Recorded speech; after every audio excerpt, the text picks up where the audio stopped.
네, 금요일 모닝 전략입니다. 교보증권 광화문 지점의 박병창 지점장 나와 계십니다. 지점장님, 어서 오세요. 네, 안녕하십니까. 10월 중순 이후 좀 볼까요? 저점으로부터 그래서 한 60포인트 정도 반등을 하긴 했습니다만 대형주들 그거 보면 실적 발표해주면서 아주 급락하는 모습도 목격을 했었고요. 네. 또 요 하루 이틀 사이에서는 낙폭과대주들의 반등이 상당히 또 무섭게 올라가다 보니까 예. 이 체감 지수는 또 굉장히 지금 안 좋은 상황에서도 뭔가 뭐 혼란스럽고 막 이렇다고 하시더라고요.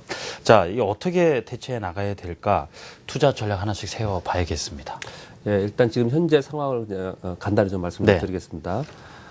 외국인들의 매도 절대 금액은 다소 지금 감소되고 있는 그런 상황입니다. 유로존의 은행 스트레스 테스트가 끝났고 미국의 FOMC 결과가 끝났습니다. 그래서 외국인들의 매도의 절대 금액이 감소하는 그런 모습을 나타내고 있습니다. 그렇지만 우리나라 그 주요 경기 민감 대형주들이 실적 발표에 어린 미스로 인해서 급격하게 급락하는 그런 모습이 발생됐고 급락한 종목들의 쇼커버리 들어오면서 또 급반등하는 그런 모습을 나타내면서 전반적으로 시장은 반등을 주었지만 종목별로는 좋지 않은 모습을 나타내면서 굉장히 두려운 시장, 혼란스러운 시장이 계속 이어지는 그런 모습이 나타나고 있습니다. 전반적으로 시장 전체적으로는 심리적 위축 속에서 매도 세력이 우세한 그런 힘이 강한 그런 시장이 지금 이어지고 있고 반등은 낙폭과대에 의한 일부 대형 종목에 의해서 반등이 나타나고 있다. 이렇게 간단히 좀 설명드릴 수 있겠습니다. 예, 그렇군요. 지금 뭐 급락종이 많아지는 건 사실 악화된 기업 실적이라든가 매도 세력도 그 역할을 했다고 볼 수가 있겠는데, 자, 이런 현상이 나타나는 이유도 봐야 되겠고요. 앞으로 좀 지속이 될까 하는 여부도 있지 않겠습니까? 네. 이런 가운데서도 또 어떤 업종 또 어떤 종목을 좀 골라 담아서 운용을 해야 될까 싶기도 합니다. 예, 한 세 가지 정도로 네. 이렇게 말씀 좀 드리겠습니다. 이러한 현상이 일어나는 이유를 좀 말씀을 드리고, 그리고 언제까지 좀 이럴까 이런 부분 좀 말씀을 좀 드리겠습니다. 일단 언제까지 이럴까의 부분에 대해서는 우리나라도 주요 대기업들의 그 대형주들의 실적 발표가 거의 이제 끝나가고 있기 때문에 10월이 끝나고 11월에 돼서는 이러한 혼란스러움은 좀 다소 진정되지 않을까 이렇게 좀 보고 있을 수 있습니다. 그리고 이러한 가운데 우리는 그러면 어떤 업종, 어떤 종목에서 이러한 혼란스러움을 좀 피해갈 수 있을까 이렇게 구분해서 설명을 좀 드려보도록 하겠습니다.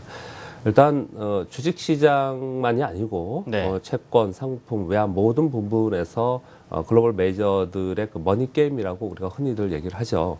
그렇기 때문에 우리가 지금 전반적인 이론적인 경기의 흐름이나 글로벌 경기 이런 부분들을 우리가 분석을 하고 있지만 그 내면에는 자금의 흐름에 의해서 어떤 종목, 어떤 시장에 쏠림 현상이 나타나고 어떤 업종에 쏠림 현상이 나타나고 이런 부분이 계속 있다는 겁니다.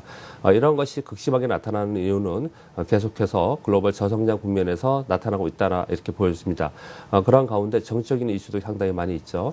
가령 예를 하나 드린다면 유가가 계속해서 하락을 하고 있죠. 유가 하락이 원인이 셰일가스 때문이다. 또는 글로벌 경기 둔화 때문이다라고 얘기를 하고 있지만 여러분도 아시겠지만 러시아와 연관된 정치적인 이유도 분명히 있고 그리고 미국은 그동안에 돈을 계속 풀어야 되는 양적 완화를 해야 됐기 때문에 물가가 오르면 안 되는 상황이었죠.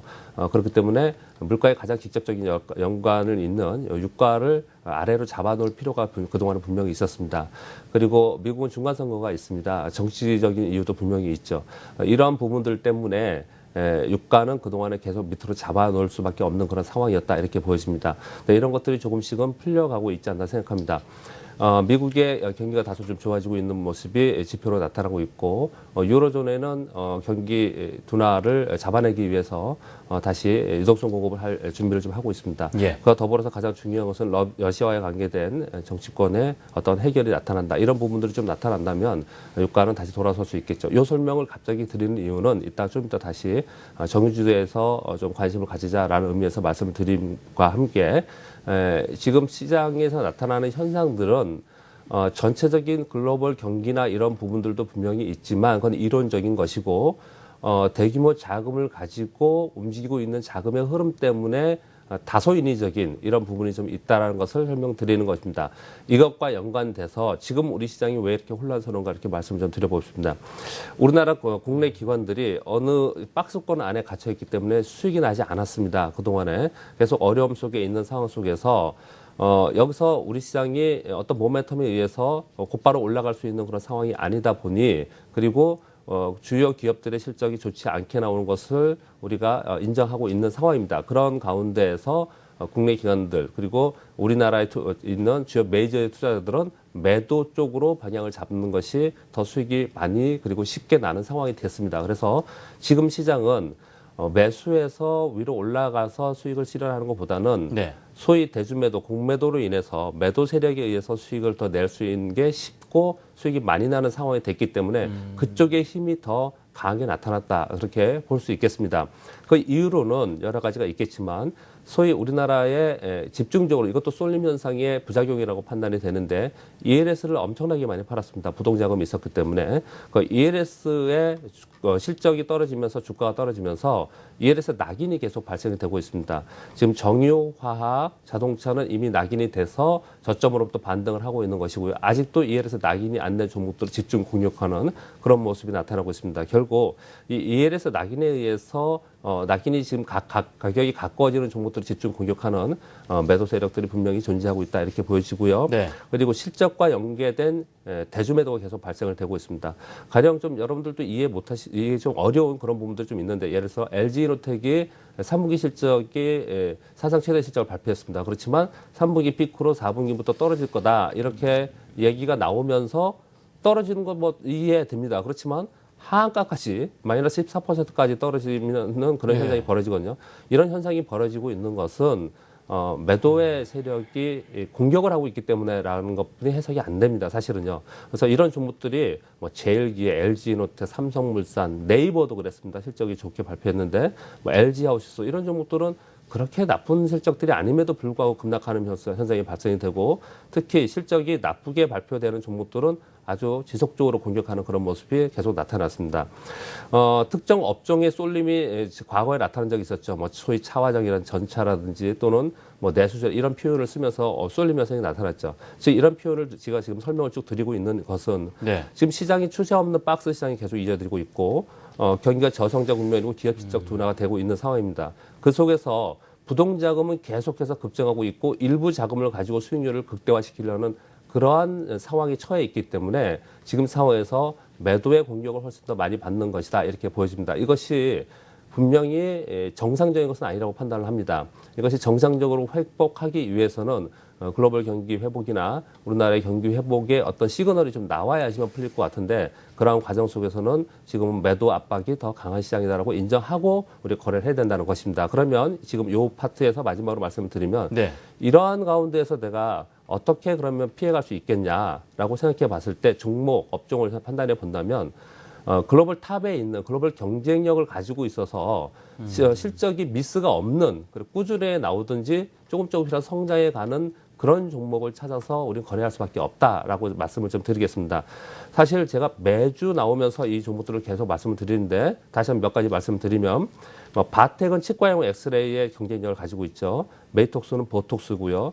인바디는 전자의료기기의 경쟁력을 가지고 있습니다. 오스테 임플란트는 여러분들이 임플란트는 거 알고 계시고 휴비츠는 안과용 기기이고요. 토비스는 카지노 등 산업용 모니터의 경쟁력을 가지고 있습니다. 그리고 컴투스나 게임빌이 강한 거는 글로벌 경쟁력 있는 게임을 가지고 있습니다. 그리고 타이어 같은 경우에도 한국 타이어는 품질 우위의 타이어의 경쟁력을 가지고 있죠. 제가 지금 몇 가지만 쭉쭉 이렇게 불러드렸는데 화면에 지금 나오고 있는데요. 이러한 기업들은 경쟁력을 기본적으로 가지고 있습니다. 근데 여러분들 잘 보시면 이런 종목들 많이 올랐거든요. 왜 많이 오른 종목만 계속 방송에 나오시는 분들이 얘기하느냐. 이 종목을 지금 여러분께 사라라고 이렇게 말씀드리는 것이 제가 관심 종목 풀이라는 말씀을 계속 드리지 않습니까? 네. 이런 종목들도 시장이 안 좋을 때는 같이 하락을 합니다. 그렇게 하락을 할 때 타이밍을 잡아서 거래를 하라는 측면에서 말씀을 드리는 것입니다. 자, 근데 요 지금 말씀드린 거의 결론은 무엇이냐면 글로벌 경쟁력을 가지고 있고 성장이 계속해서 이어지고 있는 이런 종목군들이 분명히 있습니다. 네. 이런 종목군들을 내 풀로 그 투자 풀로 만들어 놓고 그 안에서 거래를 좀 하면은 이러한 혼란스러운 시기를 좀 피해가면서 수익을 좀 굳힐 수 있지 않을까 이렇게 판단을 해서 말씀을 드립니다. 예. 자, 이 세계적인 어떤 경쟁력을 갖춘 기업들 풀을 구성해 놓고 그 흐름에 따라서 그 안에서 어떤 거래를 하면 훨씬 더 안정적으로 할 수 있을 것이다 말씀해 주셨고요. 자, 2014년 이제 2개월 이제 남았습니다. 남은 연말을 대비해서 어떤 전략을 세울 수 있는 부분 어떻게 있겠습니까? 지점장. 예, 이제 2개월이니까 아직 시간 많이 남았으니까 뭐 앞으로도 말씀을 좀 드리겠지만 소위 여러분 북클로징이라는 걸 아시는지 모르지만 기관들은 이제 연말이 되거나 네. 반기말이 되면 이제 포지션들을 클로징하는 것이죠. 그러니까 숏을 쳐놨다면 이제 숏 커버링을 해야 되고 네. 그동안에 많이 샀던 걸 만약에 어떤 종목을 6% 가지고 있었다 그러면은 이번 해에는 이 시련을 1%하고 5%를 갖고 넘어가자 이런 결정을 할 거 하지 않습니까? 네. 근데 지금은 이제 그런 시기가 온 것 같습니다. 그래서 앞으로는 급락한 그 대형주들의 숏 포지션들이 정리하는 것들도 좀 살펴보면서 그쪽에서 좀 단기 매매도 가능하다 이렇게 좀 판단이 좀 되고요. 그쪽도 정리를 해야 되거든요. 그리고 또 반대로 급등한 중소형주나 급등한 종목들이 있다면 일부 이 시점 매물 조절이 물량 조절이 있을 수 있습니다. 네. 그러니까 이런 부분들을 생각을 하면서 우리가 지금 거기에 맞춰서 매매 전략을 가져가는 것이 맞다고 생각을 하는데 그 기준이 뭐겠습니까? 4분기에 실적이 좋을 것이냐, 터닝할 것이냐, 이 2015년도 실적이 좋아질 것이냐를 네. 가지고 이 북클로징의 판단을 좀 예. 하겠죠. 그것을 아마도 그 어렵지는 않습니다. 업황이고 종목의 성장성이기 때문에 기업의 성장성이기 때문에 그걸 좀 판단해 보시고 앞으로 좋을 것이라는 것은 급격하게 포지션 정리를 하지 않겠죠.